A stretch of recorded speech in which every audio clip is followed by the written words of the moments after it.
Can we say Jesus didn't die on the cross? Searching on the internet, there are a lot of discussion that he didn't die, that he either faked it or somehow survived. This myth needs to be investigated.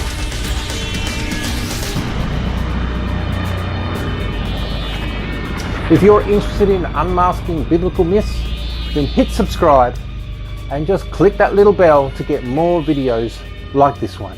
In my last video, I gave evidence that Jesus did exist and there was evidence outside the Bible that he was crucified. There is a link at the end of this video. Check it out. Now, is there enough medical evidence that Jesus died on the cross? Let's go through the events and then I'll wrap up at the end. Things started well for Jesus on Palm Sunday. I'm sure it was a nice, pleasant day. Crowds everywhere chanting Jesus' name, yelling, "He is the Messiah, the King."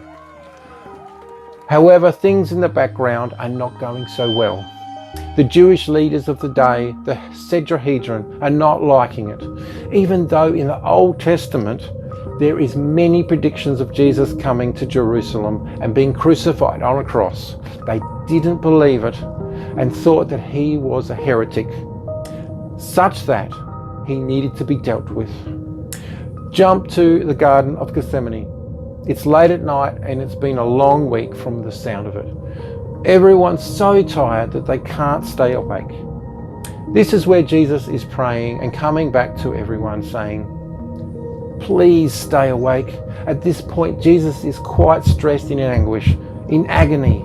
In Luke 22 verse 44, it tells of how stressed he was. It states, "And in the anguish he prayed more earnestly. His sweat became like great drops of blood and falling down on the ground." Now this is a very rare condition. It's called hematohydrosis. It comes on from being very highly stressed. Leonardo da Vinci described a soldier sweating blood just before going into battle. I don't know why we take Leonardo's word more than Luke's. Needless to say, at this point Jesus was so under stress that his sweat had blood in it. Just think of that. Jesus, Son of God, was so stressed he sweat blood. This is where Judas and a rabble of men came and took him to the high priest Caiaphas. Now Caiaphas then handed him over to Pontius Pilate, after which he ordered Jesus to be flogged. Romans of the time used a whip called the flagrum. It's a specific level of torture. Imagine a whip with a number of leather straps and at the end of it, small pieces of bone and metal. When Jesus was given each blow, it would have torn off flesh and exposed a bloody mess of bone and tissue. It would have been excruciating. Extreme blood loss would have occurred and often caused death, or at least unconsciousness. I personally don't know how he would have survived this, even though we don't know the amount of lashings. In Jewish law, it usually was 39, one less than stated in the Torah, just in case they counted wrong and they got one too many. Oh, how nice. To make matters even worse, the soldiers put a purple robe on him, which would have come into contact with his back, that had exposed flesh and blood, and the crown of thorns that they shoved the spikes into his head, where all the nerve cells would have given him excruciating pain. Now, one thing Romans are very good for is torture, normally set for slaves, criminals, and those hated a lot. It's true, Romans didn't invent crucifixion, but they came very, very good at it.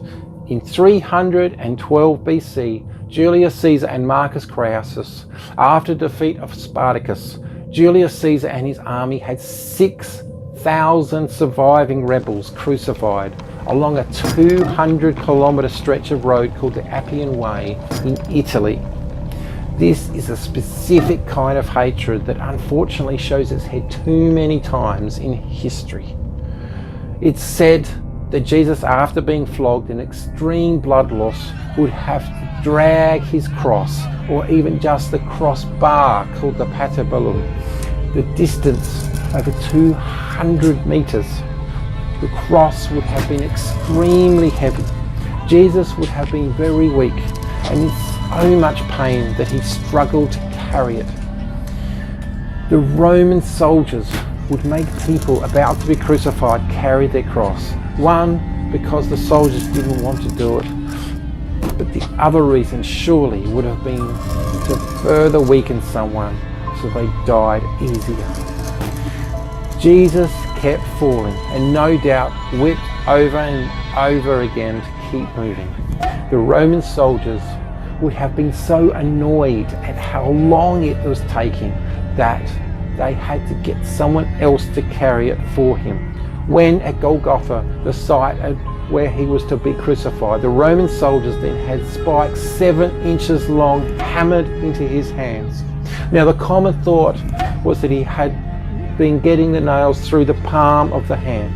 However, research has shown that this part of the palm, there is nothing but flesh that would hold anyone in place.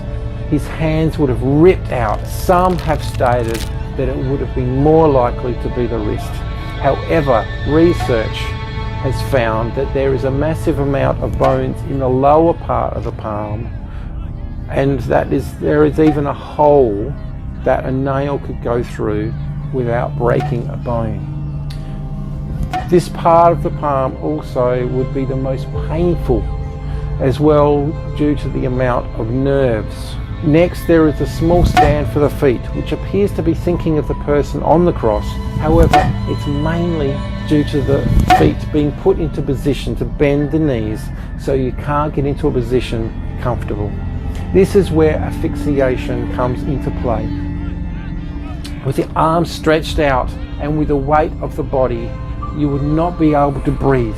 Trying to get a breath, you would be pushed up with your feet, but the pain would be so great, and then to drop down again, continuing the cycle over and over again with no place for rest. Eventually getting exhausted, dropping down, and then not being able to breathe. Jesus, having been flogged, tortured, forced to carry his cross, would have been enough. However, as we can see in the Garden of Gethsmany, he was already exhausted. He at this point yelled out, "It is done," and would have been the time that he died. Because the next day was so holy, they didn't want anyone on the crosses anymore, even though normally they would have just left them. It was stated that the Roman guards were ordered to break the legs of everyone so that they died quickly from asphyxiation. They did this with the 2 criminals that were crucified at the same time. Coming to Jesus, they could see that he was already dead. However, they didn't have any proof. To double check, they put a spear through his side where blood and water came out. This is a condition called hypovolemic shock, where due to high stress, such as flogging and crucifixion, where high blood loss occurs, with a heart beating so much for a prolonged period of time, the blood just isn't there. This causes fluid to gather around the heart and lungs. When his side was pierced, the spear would have gone through his side, heart and lungs, releasing blood and fluid. This proves to the Romans that he had died, and also bringing a prophecy from the Old Testament to come about. Can these things be faked?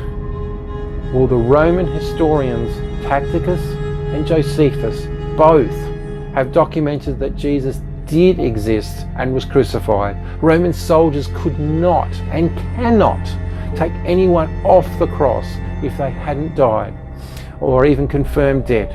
If they had, and there was a chance that Jesus was still alive, they would have been punished, beaten, or even killed.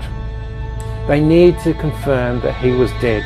Roman soldiers were very good at their craft, and also making sure he was dead with a spear and having water blood coming out confirms that he had in fact died. Of all the other tortures that he endured, there was no chance that he could have survived it. Catch you in the next one.